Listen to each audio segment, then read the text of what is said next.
સંસ્કારી નગરીમાં ભક્તિનો માહોલ। આજે દશા માતાની પ્રતિમાની વિશેષ ઉજવણી સાથે સ્થાપના કરવામાં આવી। અષાઢ માસની અમાસથી શરૂ થતા પવિત્ર દશામાં વ્રતનો આજે ભવ્ય પ્રારંભ થયો છે। વડોદરા શહેરના વિવિધ વિસ્તારોમાં ભક્તિભાવ સાથે આજે દશા માતાની નયનરમ્ય પ્રતિમાની સ્થાપના કરવામાં આવી હતી।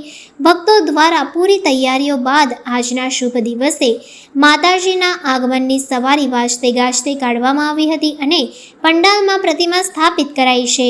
10 દિવસ ચાલનારા આ વ્રત દરમિયાન પંડાલમાં દરરોજ દીવડા પ્રગટાવવામાં આવશે અને ભજન કીર્તન સાથે શ્રદ્ધાળુઓ માતાજીના ચરણોમાં ભક્તિ અર્પણ કરશે। અખંડ સૌભાગ્યવતી સ્ત્રીઓ દ્વારા નિષ્ઠાપૂર્વક આ વ્રત રાખવામાં આવે છે। આજથી શરૂ થયેલા વ્રતનો અંત શ્રાવણ માસની નવમના દિવસે જાગરણ અને દશા માતાની વિસર્જન સાથે થશે।